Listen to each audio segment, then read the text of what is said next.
Bueno, pues bienvenidos a una nueva sesión de diálogo sobre la llamada.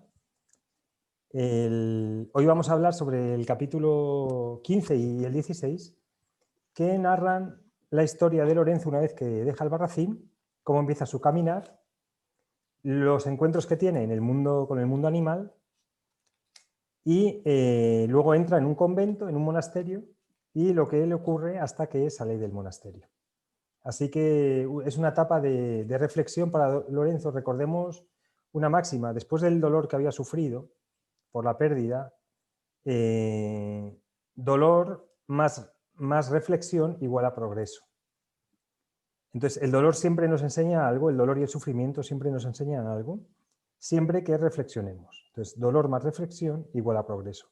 Y estos dos capítulos básicamente son capítulos de reflexión para Lorenzo, y vemos ya cómo progresa tanto humanamente como espiritualmente.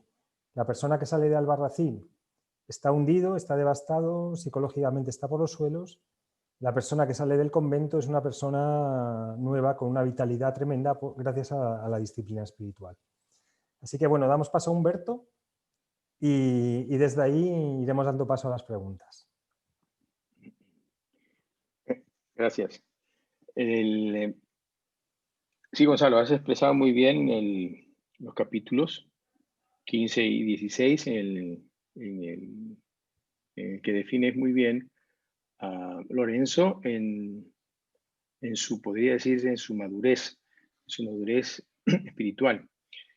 Hay una parte en su aprendizaje en el que siempre sus instintos, sus presentimientos le hacen tomar una decisión, no ir por un camino, no entrar a un pueblo o no tomar atención a lo que le dice que puede pasar en ese pueblo, y no obedece nunca o muy pocas veces obedece y siempre le va mal. Entonces, eso es también una parte del aprendizaje y de madurez, para que madure o para que aprenda a guiarse por sus instintos. Es para ambas. La persona madura tiene fe, y tiene fe en su voz interior. La persona inmadura no cree en nada. Cree que por sí mismo lo puede todo. Entonces, todo el proceso de Lorenzo, que ahí todavía era un chaval joven, básicamente el proceso de madurez es para que tenga fe en su voz interior y aprenda a escucharla. Hay un momento donde ve un camino que es muy escarpado y luego hay otro camino que tarda mucho más. Y escucha una voz que le dice que no, que por ahí no, que es muy peligroso y que no merece la pena correr ese riesgo. Total, el hombre dice: a mí me da igual, yo corro el riesgo, típico de adolescente, ¿no? Y se tuerce un tobillo y tiene que parar en el viaje, ¿no? Y básicamente es eso, es el paso de la adolescencia a la madurez consiste en el paso de empezar a escuchar a la voz de la experiencia, que digamos que es la voz del ser, que ya te está diciendo que ya en otras vidas o en otros momentos otras personas han recorrido ese camino, que le va a llevar al desastre y que es mejor que no lo haga. Siempre es mejor aprender por el error ajeno que por el error propio. Lo que pasa que nosotros pues queremos experimentarlo con nuestra propia carne, ¿no? Sí. Lola creo que tiene una pregunta. Espera, que hay que activarte, Lola. Sí, Ahora. hablando de esto, yo lo he enfocado en cuanto que no escuchaba su voz interior, ¿no? Estaba tan enfrascado con el poder, con la avaricia, el dinero, el conseguir éxito rápido. Entonces estaba como muy alejado, ¿no?, de lo que es su naturaleza, de su ser, ¿no? Y no escuchaba su voz interior. Entonces, pienso que cuando estás lejos de tu ser auténtico o paga las consecuencias, ¿no? Tienes unas consecuencias que no son ni buenas ni malas, simplemente es que te enciende un foco para decir, tienes que cambiar un poco de camino, ¿no? Que ese no es el tuyo. Y yo me pregunto también, digo, estos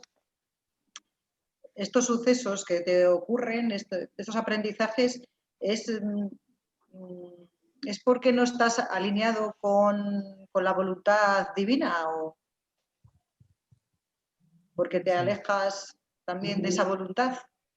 Y no sé, digo, ¿escogemos nosotros esa vida por el nivel de conciencia que tenemos en esos momentos o ya están determinados antes de nacer?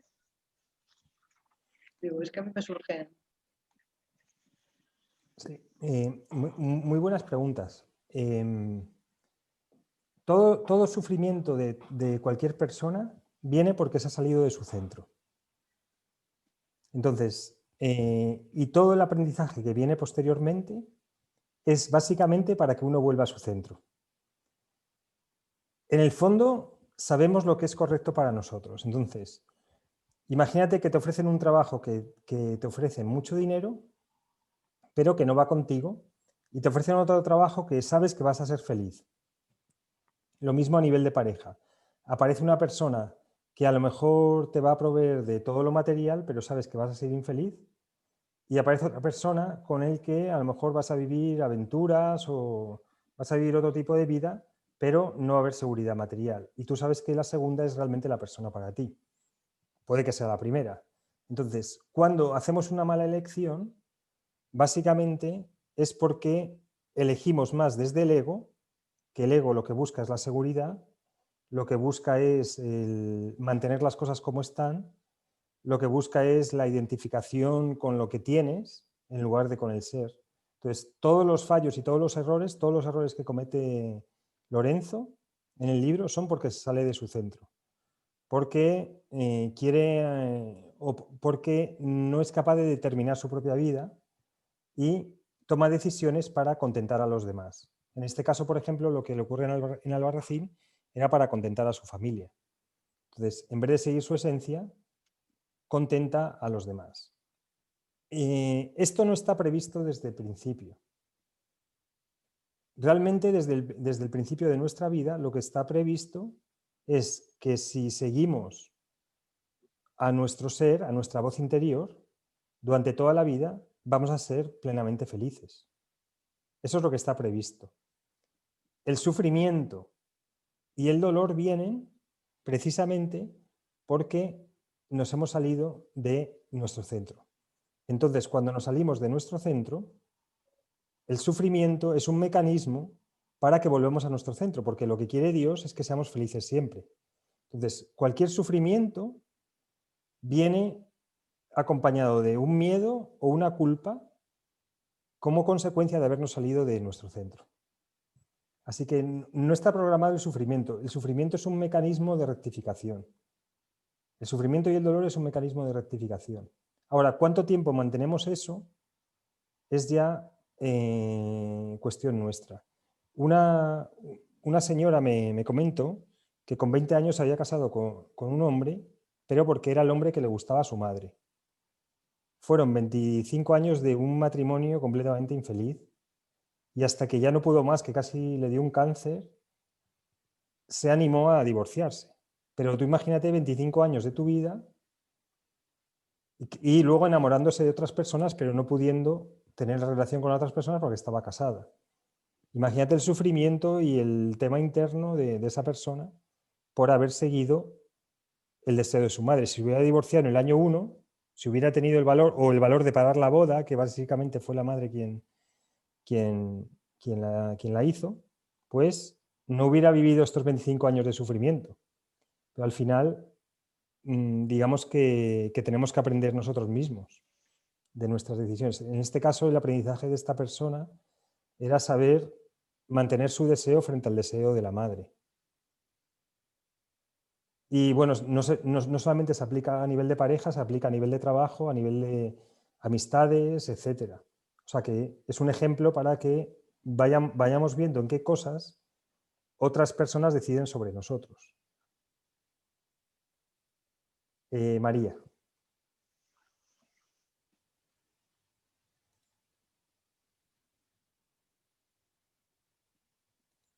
Espera, que te tengo que...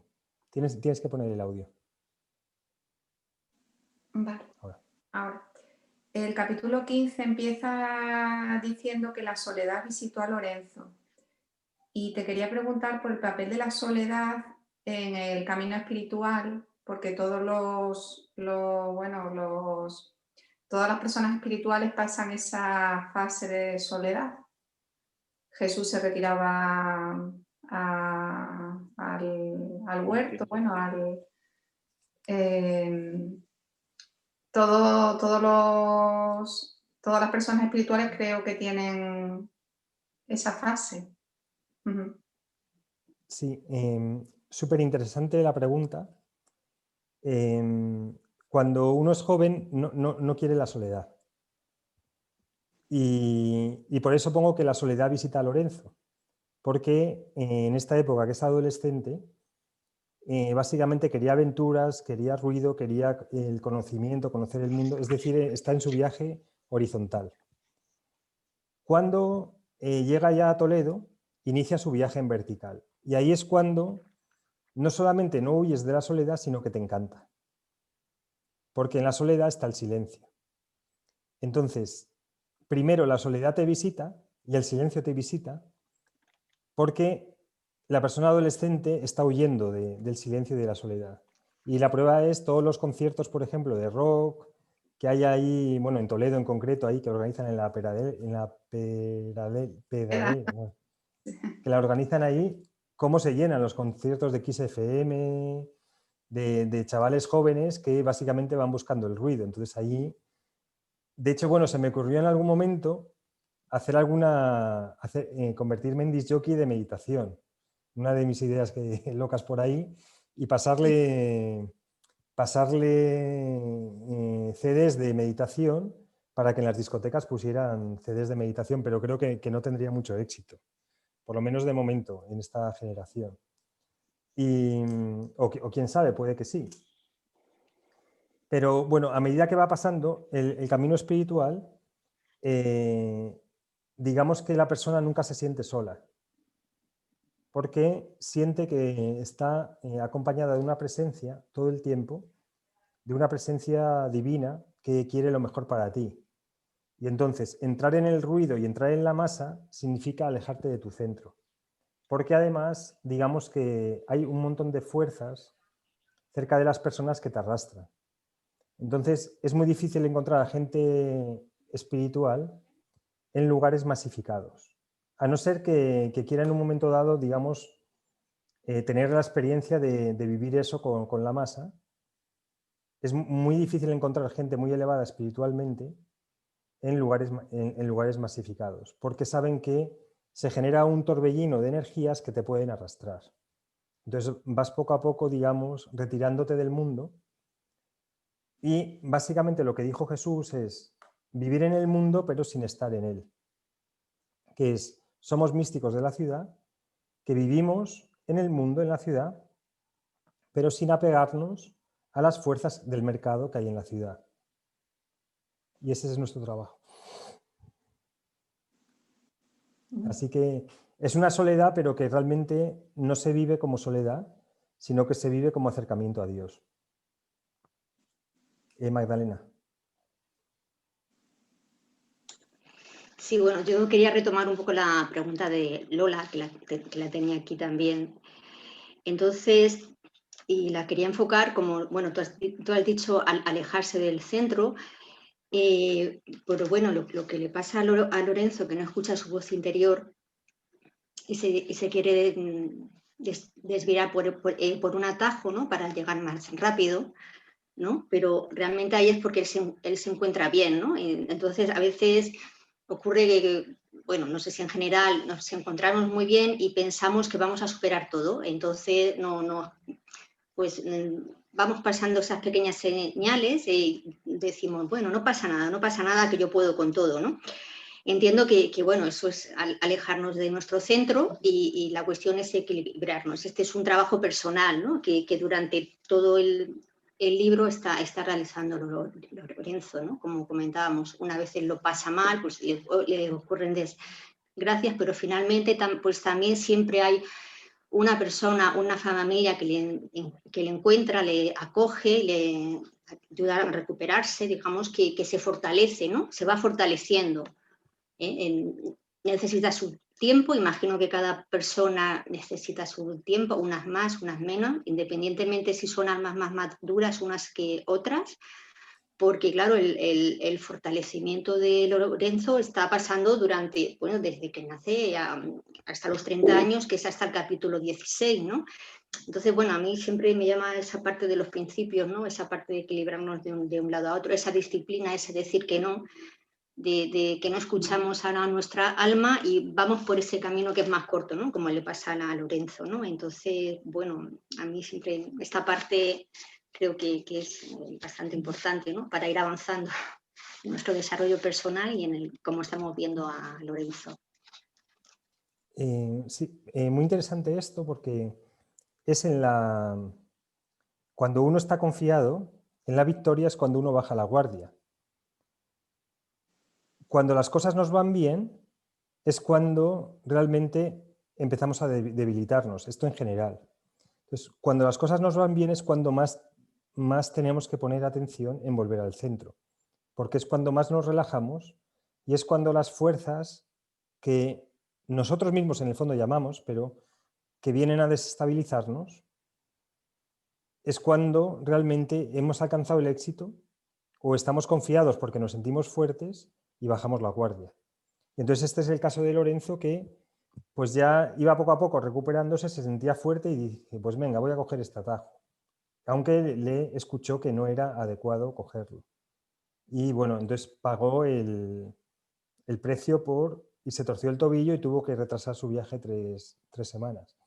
Y vemos la cantidad de ayudas impresionantes que tiene el héroe. A pesar de las 50.000 veces que se sale de su centro, muchas veces la gente se queja. Dice, es que Dios no existe, es que Dios no es misericordioso, es que Dios no nos ayuda. Y bueno, este se supone que es un hombre que iba hacia la iluminación, o sea, se supone que ya venía con cosas aprendidas de otras vidas. Pues observar la cantidad de veces que se ha salido de su centro y a pesar de eso, la misericordia divina, la cantidad de ayudas que recibe para volver a su centro y que le permite continuar el camino. En el caso de, bueno, cuando se cae por el atajo, una familia la coge y se pasa 3 semanas en la familia, ahí en Beamuz, que es un pueblo que os recomiendo ir, que es un pueblo impresionante ahí en la provincia de Teruel, cerca de Albarracín, pero luego la cogen en el monasterio, luego un pastor le da ropa y le da comida, antes le habían dado también comida, o sea, la cantidad de veces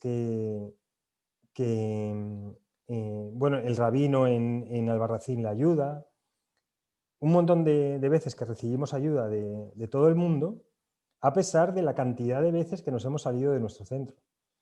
Entonces, imaginaros que tenéis, bueno, los que sois padres lo veréis en vuestros hijos, por el amor incondicional, la cantidad de veces que a lo mejor los hijos empiezan a salirse del centro y tenéis con muchísima paciencia de ayudarles a volver al centro. Pues esto es lo mismo, la paciencia infinita que tienen con nosotros, porque igual cada día nos salimos del centro. Así que pues es el aprendizaje constante que vive el héroe.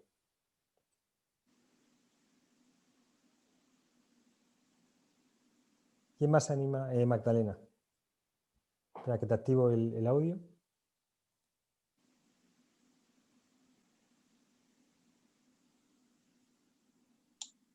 Vale. Ya está. Sí.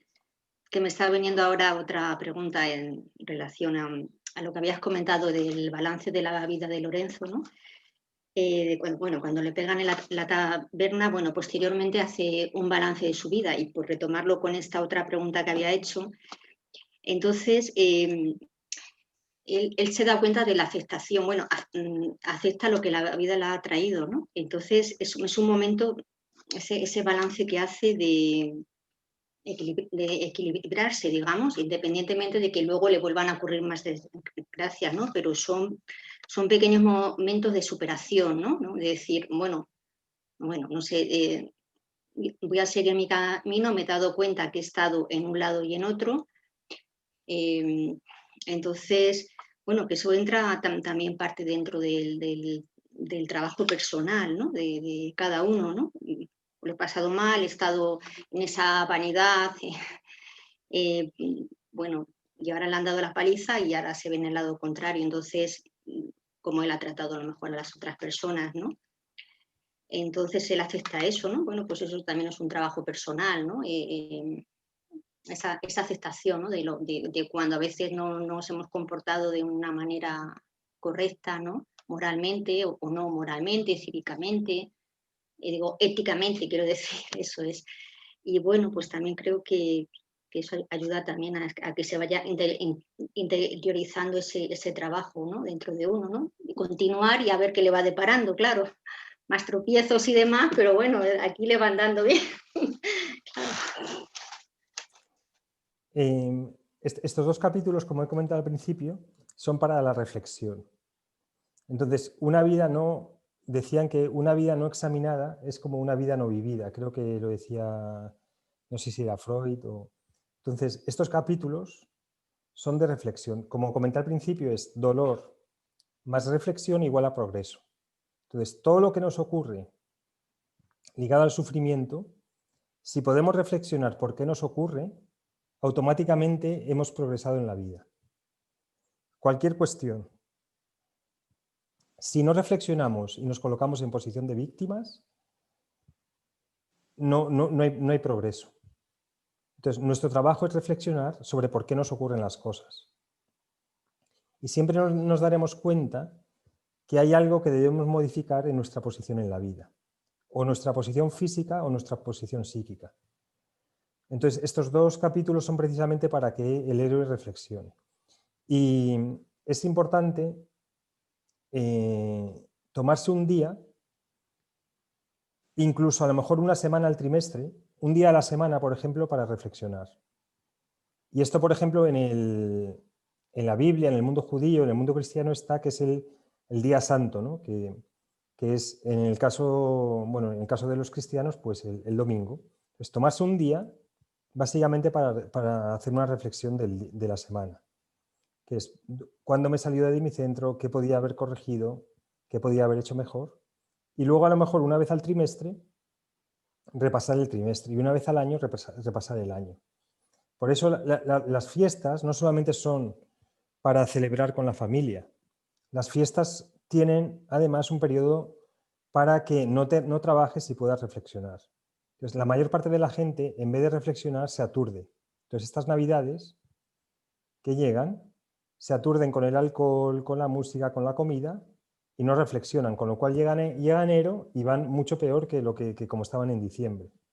Cuando estas fiestas, por ejemplo, lo que tienen que valer es precisamente para reflexionar. Y si no puedes, porque tu familia no te lo permite, encontrar pequeños lugares y espacios para la reflexión.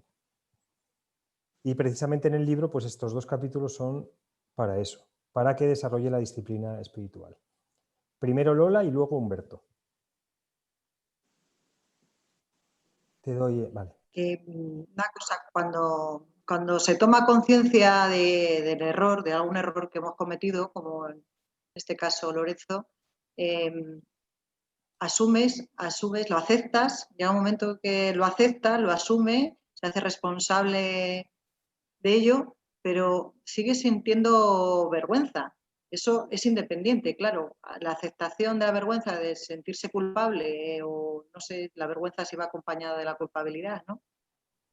Sí. De cometer ese error, que es independiente, claro. La aceptación es independiente a que luego tengas esos sentimientos, ¿no? De culpabilidad. Sí, hay como dos fases. La primera sería, por ejemplo, de aceptar que has cometido un error.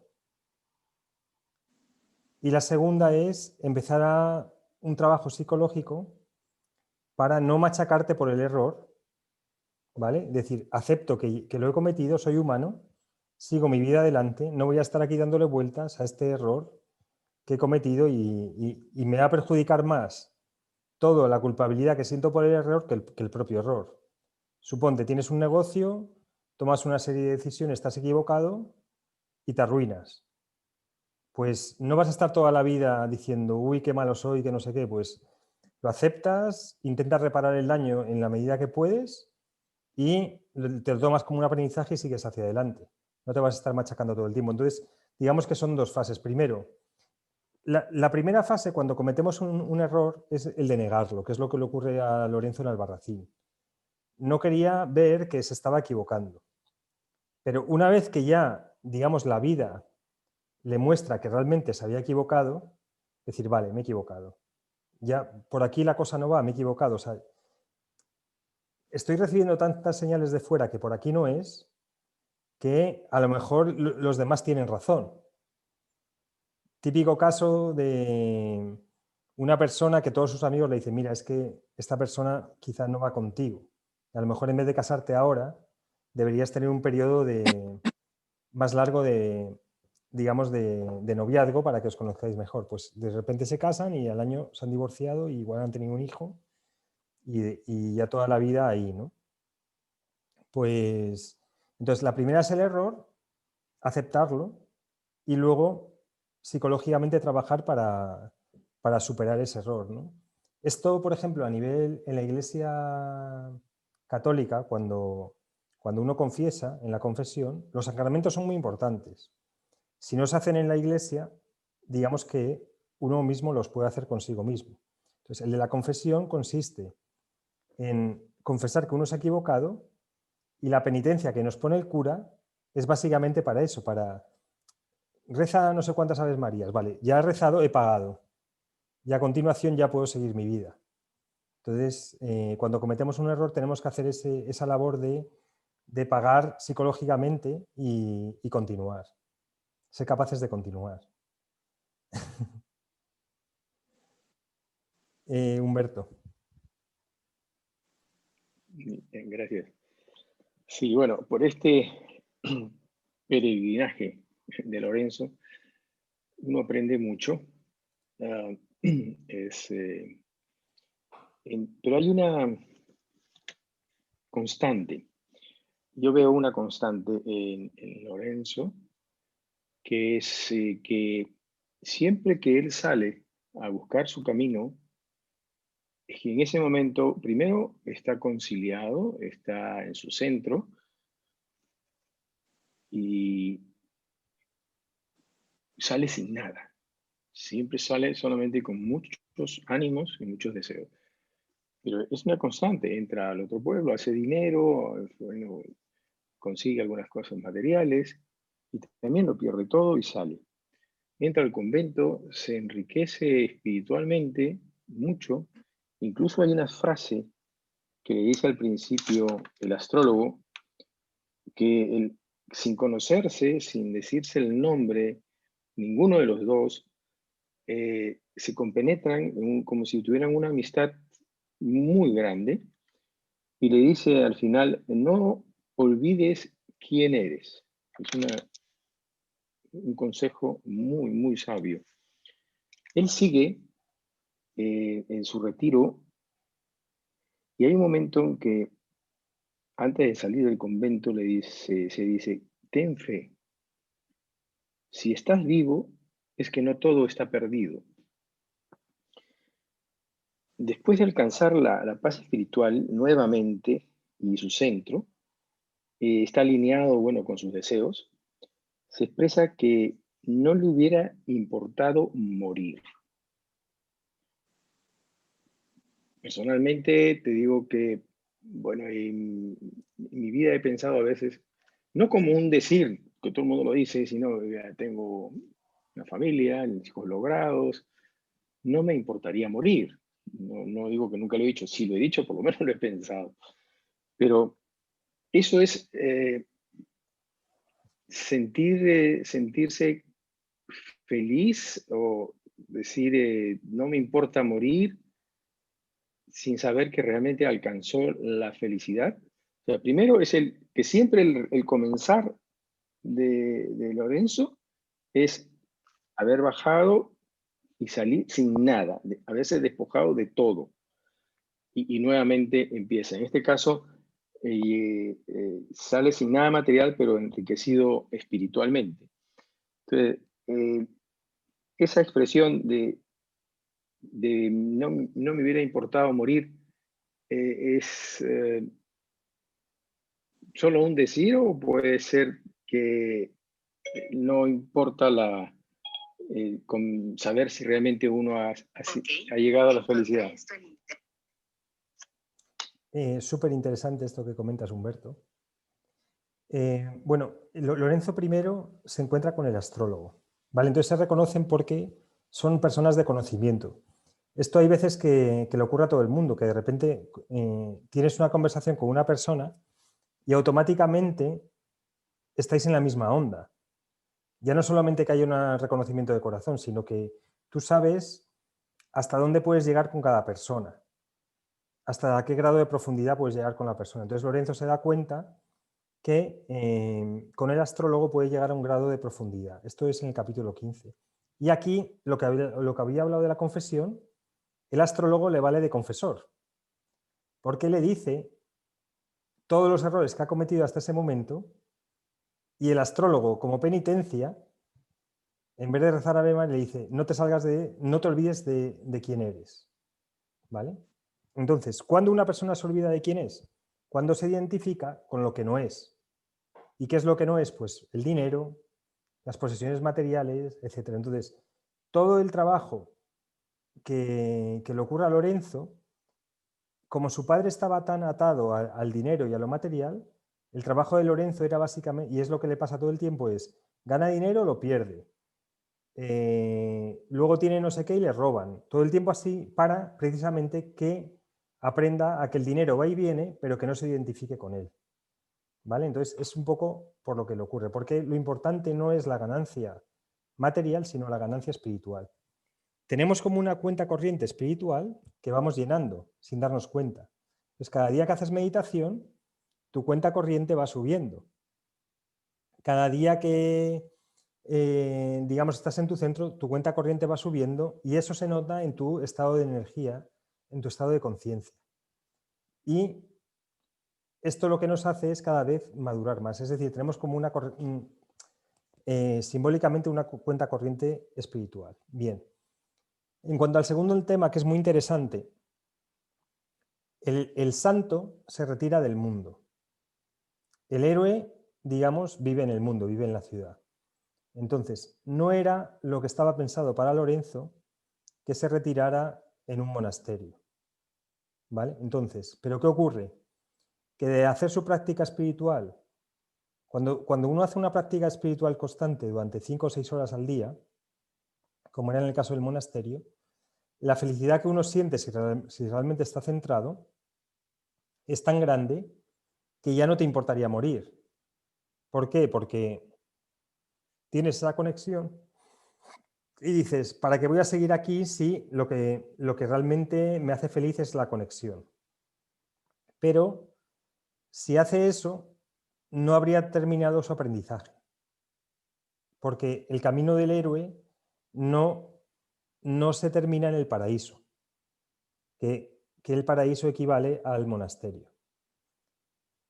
Para muchas personas, el final del camino es el supuesto paraíso, que es este monasterio. Pero yo me he encontrado, yo por ejemplo estuve en un ashram durante 10 días que era en silencio, y las personas que estaban allí, que a lo mejor tenían ya 60 o 70 años, era imposible que pudieran salir de ahí porque las herramientas que la ciudad exige, ellos ya las habían perdido. Entonces, si en algún momento dado querían salir del monasterio, no lo podían hacer, con lo cual estaban como atrapados. El camino del héroe es el camino de la libertad. Y entonces no le correspondía a Lorenzo quedarse en un monasterio, por lo menos en esta vida, igual en otras sí que estuvo. El camino del héroe era ir más allá del paraíso. Digamos, hacerse un héroe en la ciudad. Entonces, una de las trampas entre comillas, hay trampas, digamos, por el sufrimiento y trampas por el placer extremo. Y lo que sentía Lorenzo ahí en el monasterio era una felicidad tan grande que decía, ¿para qué voy a continuar? Porque si lo pensáis, en el fondo, nada de lo que hagamos en este mundo, en el fondo tiene un sentido verdadero. Porque al final, después de todo este proceso, vamos a volver a la fuente de donde todo surgió, con lo cual, hagas lo que hagas, en el fondo siempre va a ser relativo. Pero digamos que nuestro trabajo es, sabiendo que la cosa es relativa, tomarla como si fuera real. Y ahí es donde se produce la paradoja de la vida. Entonces, que es lo mismo que es estar en el mundo, pero sin estar en él. Así que no nos corresponde todavía abandonar el mundo porque tenemos cosas que hacer. Que era el caso de Lorenzo, que tenía que hacer muchas cosas después. Lola.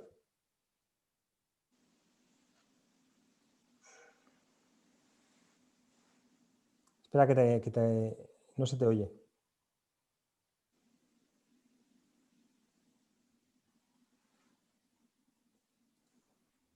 Ahora. Ah, no. Ahora. La vida en el monasterio sin duda quizás es muy respetable, ¿no? La vida que hacen los monjes o la comunidad, ¿no? De sacerdotes, pero quizás, claro, está hecha para unos sí, para otros. Pero yo aquí veo a Lorenzo como que para él se había acomodado de una forma a muchos niveles, pero más un poco en el sentido de un poco de, aunque se había limpiado a nivel espiritual, ¿no? Y el alma lo tenía, había hecho mucha limpieza, pero ahí yo lo veo un poco que funciona un poco a nivel de ego, ¿no? Que tiene tiene cierto apego ahí al monasterio porque le da ciertas comodidades, no tiene que luchar por un salario, se siente muy feliz y sí, todo fluye, pero yo creo que ahí funciona un poco el ego, que realmente que está un poco estancado, que ahí no está creando nada, que necesita salir a esa, ¿no? Que necesita salir fuera a esa incertidumbre para abrirse a muchas más posibilidades y poder crecer, ¿no? Que en ese camino que le espera. Sí, o sea, espera que te bajo, que te desactivo. Vale. Totalmente. Lorenzo ahí dice, o sea, la comodidad viene porque dice, bueno, estoy aquí en el monasterio, me dan de comer, por las mañanas hago mi meditación de silencio, por las tardes cuido el jardín o lo que me corresponda, me doy un paseo por la ciudad y aquí vivo toda la vida en este paraíso supuesto. Entonces, claro, ¿qué ocurre? Que no hay retos, allí no hay retos. Allí lo único que tienes que hacer es pues acomodarte a las normas que te pone la comunidad y luego no llamar la atención, no hacer ninguna tontería y básicamente estás el resto de tu vida que te dan el alimento y ahí vives y estás todo el día rezando. Entonces, esa es lo que se llama la vía del santo, que es para algunos. Y en general lo que yo siento es que muchos de nosotros hemos ya vivido esa vida. Yo probablemente haya estado en algún monasterio, pero claro, ahí no hay acción, no hay aprendizaje. Y entonces muchos de nosotros que hemos vivido en esa vida monástica, ahora que la ciudad ha cobrado tanta relevancia, y además porque antes el conocimiento estaba en los monasterios, ahora el conocimiento está en las ciudades. Entonces, las personas que buscamos conocer, que buscamos aprender, donde más se aprende es con las fuerzas del mercado. Porque aquí, digamos que da igual que seas espiritual, que seas un santo o lo que sea, que cuando tienes que ir a hacer la compra, o la pagas o no te la dan. Entonces, ¿cómo pones tus talentos en el mundo sin salirte de tu centro y al mismo tiempo haciendo una vida espiritual? Tiene mucho más retos. Y por lo tanto, nuestra vida es mucho más intensa. Porque los pocos momentos, o sea, si tenemos que dedicar una parte de nuestro tiempo a ganarnos el alimento, pues el resto de acciones espirituales tienen que ser mucho más intensas que cuando no tenemos que hacer eso. Pues en el convento, digamos que entras en una especie de rutina pero ahí no desarrollas muchos talentos, porque, digamos, no tienes nadie que te ponga a prueba, nadie que te rete, más que tú mismo, ¿no? Pero vamos, cada persona pues elige su camino. María. Y bueno, y es nuestra decisión ver si somos santos o si somos héroes. La mayoría de nosotros somos héroes. Y bueno, algún santo también habrá por aquí. María. Sí, quería comentar en relación a la meditación que hacía Lorenzo en el convento o que se hacía en el convento, que yo nunca había escuchado que en la religión católica se meditara. La primera vez que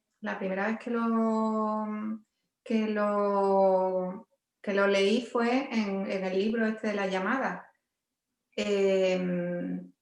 ¿Qué tipo de meditación se hace en los conventos, en el catolicismo? Bueno, primero que hay muchos tipos de congregaciones, ¿no?, dentro del cristianismo, del catolicismo, pero yo sí que he visto, hay un documental que se llama Vivir el Silencio, que es de una congregación cristiana católica en Francia, y bueno, se fue allí el director y llevan haciendo esto muchísimos años. Se llama El Gran Silencio, el documental, la película, y está genial porque son 3 horas grabadas en el monasterio, pero están en silencio. Entonces, cuando vas al cine, te pasas 3 horas viendo una película en silencio, escuchas los ruidos del ambiente y viven en silencio. Luego hay retiros de jesuí, creo, ¿cómo se llamaba? Tony de Melo. Era un jesuita que practicaba el silencio, creo recordar. Es decir, que dentro del mundo cristiano hay muchas... Y bueno, y luego, por ejemplo, todos los cantos gregorianos, ¿no? Pues digamos que si no son en silencio, pero lo que buscan es precisamente que uno entre en un estado de recogimiento a través de la música y de los mantras, ¿no?, de los cánticos. Entonces, tampoco he investigado mucho, pero yo daba por hecho que en los monasterios básicamente se está en silencio. Y bueno, de hecho hay algún monasterio que admiten a... Un amigo mío creo que se iba a Burgos o a Zamora, y si quieres ir allí, te admiten a retiros de silencio, porque ellos viven en silencio, y bueno, pagas una pequeña cantidad por la estancia y te pasas ahí con ellos, pues a lo mejor 10 días o 15 días. Y sí, y bueno, hay retiros espirituales también. Entonces, en general yo creo que la vida cristiana monástica suele ser más en silencio que con más ruido, pero vamos. Y luego hay las monjas de clausura, también hablan muy poco, me parece a mí. Pero vamos, que no soy un experto. No... Sí. No, pero que no había escuchado nunca a nivel de católicos que hicieran meditación. Siempre lo había asociado al mundo hinduista, budista. Sí. Sí, sé que hay retiros, que la gente va a retiros, pero el tema de que a lo mejor están rezando, están en silencio, pero creo que no sé, creo que no tienen unas pautas como ocurre en el budismo, de pues centrarte en la respiración o visualizar de alguna manera a Dios. Eso nunca Sí. lo había escuchado en el catolicismo. Bueno, lo que se llama meditación, bueno, en realidad, ¿qué es la meditación? La meditación es una herramienta para que uno pueda parar la mente. Entonces, es verdad que esa palabra se utiliza mucho más en el budismo o en técnicas orientales, pero en realidad lo que buscan ambos es lo mismo. Entonces, en los conventos, pues los cánticos gregorianos o las prácticas de silencio que hacen, en el fondo, o los rezos, son prácticas, digamos, devocionales, pero para parar la mente. Entonces, no lo llaman meditación. A lo mejor en el libro es verdad que he utilizado esa palabra y quizá debería utilizar otra, como sería práctica devocional o rezos o cánticos. Pero básicamente, para que se entienda, es que ambas herramientas buscan lo mismo, que es parar la mente y que se produzca una experiencia divina con Dios. Pero vamos, está bien la puntualización porque puede dar lugar a malentendido. Pero para que se entienda, la meditación es una herramienta que nos lleva a el encuentro con la divinidad.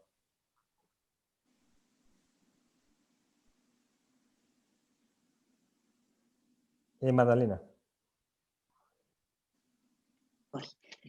Bueno, quería retomar un poco del capítulo 15 del principio, ese contacto con la naturaleza y ese salir a caminar para disipar esos pensamientos negativos. Es que me estaba acordando de que, como has comentado, pues lo que podemos hacer una vez a la semana, bueno, pues mediante preguntas, bueno, cómo está nuestro cuerpo físico, cómo está nuestro cuerpo psicológico, ¿no? Y digamos que este recurso, que es un recurso, digamos, pues serviría un poco también como trabajo personal, ¿no? Una vez al trimestre igual, ¿no? Pero como recordar un poco esto, ¿no? Que ese fortalecimiento del cuerpo físico, ¿no? Que el psicológico está muy bien, pero esa energía también sube del cuerpo físico, de la tierra y de nuestra fuerza, ¿no? Para que esa energía psicológica se vaya desarrollando, ¿no? Que a veces es, pues para equilibrarnos también, a veces damos una importancia a unas cosas y la otra pequeñas puntualizaciones, ¿no? Bueno, y entonces, bueno, me parecía interesante, ¿no? Retomar un poco cómo fortalecer esos cuerpos, ¿no? Y esos vehículos, ¿no? Sí. Está genial esto. Por ejemplo, una práctica que está súper bien hacerla es con el árbol de la vida, y esto en algún momento os lo voy a enseñar, es todas las semanas, digamos, dibujar un árbol de la vida que nos representa a nosotros, y la parte de abajo del árbol de la vida es Malkut, que representa el cuerpo físico. Entonces, durante esa contemplación, porque esto sería como un ejercicio de una escuela de contemplación, repasaríamos cómo está. Y esto está genial hacerlo una vez por semana. Es cómo está nuestro cuerpo físico, ¿vale? Entonces, está fuerte, está débil, cómo es la dieta, que es un poco lo que hacemos también en las meditaciones que hacemos. ¿Cómo es nuestra dieta? ¿Está equilibrada? ¿No está equilibrada? ¿Vale? Entonces, de ahí luego es ver nuestro ego, que es pensamientos, acciones y sentimientos. Y ¿están equilibrados? Es decir, ¿pensamos, sentimos y hacemos lo mismo? ¿O hemos sentido, hemos pensado y hemos hecho lo mismo? ¿Vale? Entonces, reflexionas durante la semana y te empiezas a dar pautas para la semana siguiente. Luego, a nivel del alma, ¿cómo está la tríada del alma? ¿Estoy poniendo límites bien? ¿Estoy dando más que recibiendo? ¿Estoy recibiendo más que dando? ¿Estoy consintiendo demasiadas cosas que no debería consentir? ¿Estoy siendo demasiado rígido? ¿Vale? Luego viene ya el contacto con nuestros guías. Y ahí puedes preguntar a tu guía para que te dé alguna pauta. Y luego ya entramos en la tríada del espíritu y en la tríada de la divinidad, que es básicamente si estás desarrollando tu creatividad, si estás poniendo la estructura necesaria, y luego es cómo ha sido la semana en cuanto a la conexión con Dios. Así que eso te da una pauta para ver todas las partes tuyas, la parte psicológica, la parte física, la parte psicológica, la parte espiritual y la parte divina. Entonces, esto en un domingo lo hacemos. ¿Vale? Os enseño cómo podría ser una reflexión para la semana. Y luego necesitáis una hora. Este ejercicio lleva una hora. Como veis, el trabajo espiritual es un trabajo, Porque hay que decir, el sábado le dedico de 10 de la mañana a 11 de la mañana a hacer este trabajo de autocontemplación y autorreflexión. Si uno no reflexiona, es muy difícil progresar en la vida, porque hasta cuando tienes 20 o 25 años, pues tus jefes, tus padres, tus profesores te lo dicen. Pero a partir de que uno ha cumplido 24 o 25 años, ha acabado los estudios, sale al mundo laboral y a partir de ahí, pues como puede, se va buscando la vida. No hay, han aparecido los coaches ahora, pero tampoco, no hay una persona, digamos un mentor, que este, por ejemplo, es el trabajo del tutor espiritual, que te ayude a ir reflexionando sobre estos temas y que vayas, digamos, corrigiendo cuestiones, ¿no? Y no cometiendo los mismos errores. Es que uno parece, en la sociedad actual parece que con 25 años que acabas la universidad ya lo sabes todo y en realidad no sabes nada. Entonces se necesita todo el tiempo estar aprendiendo de personas que tienen experiencia o que están reflexionando sobre estos temas para que te ayuden a lidiar con ello.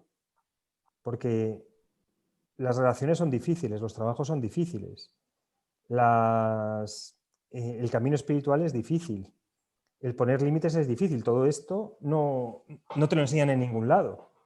Entonces, por ejemplo, los grupos valen para ayudarnos también, ¿no? En cuestiones que cada uno, porque si no al final estamos cada uno de su padre y de su madre como podemos, ¿no? Pero precisamente nuestro trabajo es que las personas aprendan de nuestros errores y nosotros aprendamos de los errores de los demás para no tener que cometerlos. Lola.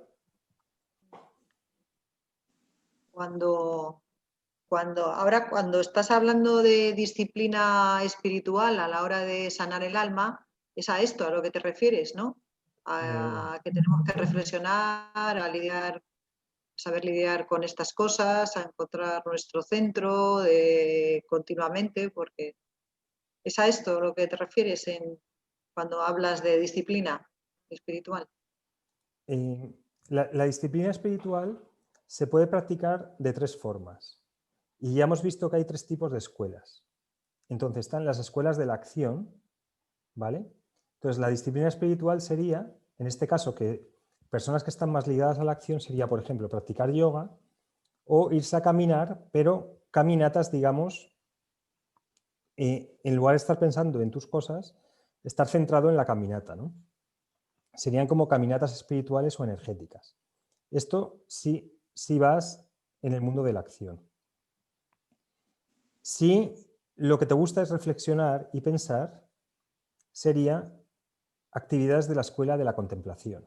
Entonces, este ejercicio que he propuesto es un ejercicio de autocontemplación. Es decir, ver cómo estoy a todos los niveles y tomar decisiones. ¿Vale? Es un ejercicio de reflexión. Y luego están las escuelas de la devoción. Entonces tenemos acción, contemplación y devoción. Y las escuelas de la devoción serían, pues, o practicar el silencio, o hacer meditación por la mañana, o a lo mejor recitar un mantra, o poner el corazón, etc. Entonces nosotros tenemos la capacidad para elegir cuál de los tres tipos de disciplinas espirituales va más con nosotros o nos gusta. O podemos practicar un poco de las tres. Pero básicamente la disciplina espiritual consiste en asignar un tiempo en tu vida para hacer este trabajo espiritual. Y eso debería ser súper importante en la vida de una persona. Es que, por ejemplo, en Europa lo hemos perdido. Y entonces, claro, la gente poco a poco, si uno no reflexiona o si no hay disciplina espiritual, no nos conectamos con la fuente, pero tampoco somos capaces de reflexionar sobre nosotros, sobre nuestra vida. Entonces, es muy difícil ir aprendiendo de los errores o ir recibiendo la energía espiritual de la divinidad. Así que cada uno elige un poco qué tipo de disciplina. Lo importante es tener una. Y llevar una contabilidad de que lo estás haciendo y que te está valiendo además. Entonces...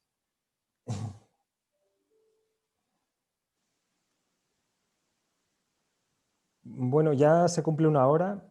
No sé si queréis decir alguna cosa para despedirnos, algo que hayáis aprendido, algo que os gustaría comentar. María. Sí, una última pregunta así como de cierre. El capítulo 16 termina cuando Lorenzo tiene 30 años y no sé si la edad de 30 años la elegiste por similitud con Jesús, que es un número simbólico, el 3. No sé si fue casualidad o tiene un significado. La elegí por las progresiones de la carta astral. Y esto entre nosotros queda, bueno, como se publican los vídeos. Entonces, creo que a los 30 años pasaba de... El sol progresado pasaba de un signo a otro, creo recordar, con lo cual ya no le correspondía estar ahí. Entonces, utilicé la carta astral de Lorenzo para saber lo que le ocurría al cabo del tiempo, al cabo de su vida. Pero, obviamente ya, digamos que a los 30 años ya es una persona madura. Ya no es un adolescente que puede cometer errores como los errores que cometía hasta ese momento. Y luego ya veremos más adelante cómo ya no se le permite, cuando se mete como juglar, ya no se le permite cometer las mismas tonterías que se le permite cometer a una persona de 20 años. Y esto mucha gente lo olvida, pero cuando una persona, por ejemplo, de 20, 22 años empieza a trabajar, entra a trabajar, se le permiten un montón de cosas, porque se le considera un becario. Pero una persona ya de 30, de 40, ya no puede cometer los mismos errores. Entonces, en esos momentos, o sea, ya Lorenzo ya tiene que ser, ya es responsable, ya no puede permitirse tonterías. Así que no tiene que ver realmente con la edad de Jesús, pero lo que sí que implica es una madurez de la persona. Y luego ya veremos cómo cuando cometa algún error ya le dan un aviso serio. Que no es el error de Albarracín, es un error peor, ¿no? Así que hay muchas personas que no han tenido avisos serios en su vida y siguen actuando como adolescentes. Suele pasar sobre todo en las personas que les han consentido mucho de pequeños, por ejemplo en familias ricas, y ves que tienen 40, 45 años, 50, son adolescentes completos, haciendo tonterías, y la lección que reciben es brutal.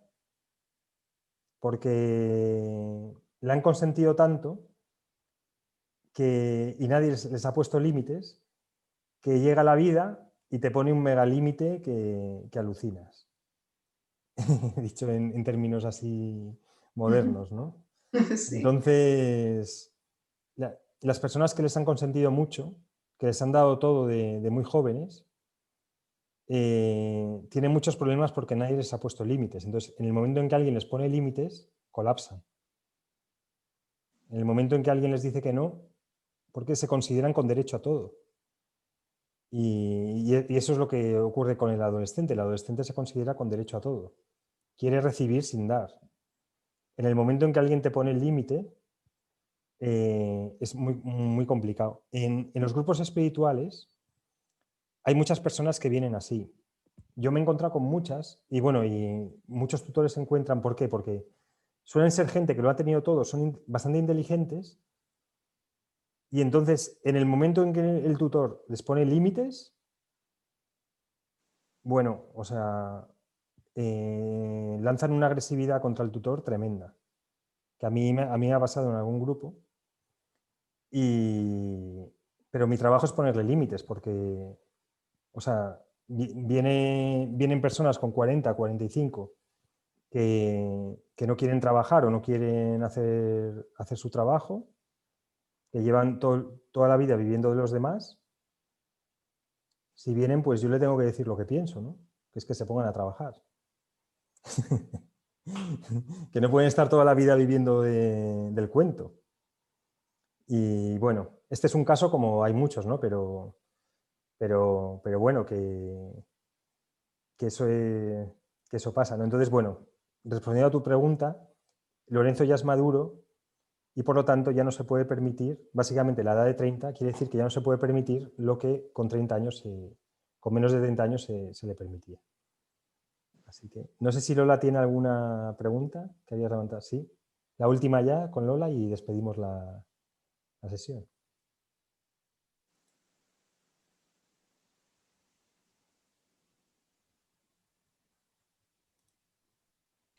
Ahora. No tenía ninguna pregunta, se ha movido el ratón solo. Pero vale. La verdad que cualquier tema da para mucho, porque de todo, no sé, es que de todo lo puedes coger por cualquier lado, ¿no? También yo recuerdo, una de las cosas en el capítulo 14 que me llamó la atención, algo así rápido, fue cuando su encuentro con el toro, ¿no? Con el toro que se encontró en la finca, que lo vio, lo miró que en un principio tuvo mucho miedo y de repente empezó a verlo con amor y hubo como una conexión ahí, ¿no? Una transmisión de pensamiento de amor que eso trasladado a la vida real, ¿no? Con tus enemigos o con los que consideras que te agreden, que es una manera de funcionar que está bien, ¿no? Eso, no sé, cómo se transmite, ¿no? Cómo eres capaz de transmitirle amor a una persona que te está sintiendo agredida, pero que ella, si tú le transmites esa compasión o ese amor, es capaz de recibirlo solamente por el pensamiento, ¿no? Y ya cambia, ¿no? Esa actitud también en él, o ella. Sí, total. Bueno, ya para terminar, comentamos el encuentro con el mundo animal, que además de la reflexión, Lorenzo se encuentra con el mundo animal en 2 ocasiones. Entonces, primero con el toro, que digamos que le bloquea el camino, ¿no? Entonces ahí el héroe tiene dos opciones. Una es salir lleno de miedo y otra es la que hace, que es le envía el amor incondicional al toro y el toro se aparta, porque le respeta. Y esto en un libro de David Hawkins comenta en un encuentro con la serpiente. Tuvo un encuentro con una serpiente que le iba a picar y se quedó parado y en ese momento, digamos, todo el amor incondicional que le mandó a la serpiente hizo que ella se retirara. Cualquier pensamiento de miedo o de odio agresivo, la serpiente lo hubiera picado. ¿Vale? Este es el primer encuentro. Pero luego el segundo encuentro es con los hombres, que son más incivilizados que muchos animales, porque los animales son mucho más nobles. Y entonces de repente entró en una taberna, le empezaron a decir no sé qué, le robaron, le dieron una paliza, y ahí es el encuentro con el segundo mundo animal, que es el de los hombres incivilizados, poseídos por fuerzas animales que no saben controlar y que las descargan con cualquiera, ¿no? Así que tiene este aprendizaje del mundo animal que es parte del proceso de Lorenzo. Así que, bueno, este libro realmente lo hice también para que la gente reflexionara, no solamente para que se divirtiera. Y como vemos, pues estamos reflexionando, que a mí me encanta. Y espero que a vosotros también. Así que, pues muchísimas gracias y nada, un placer estar con vosotros. Gracias, Gonzalo. Gracias a todos también. Gracias. Gracias a todos. Gracias. Corta.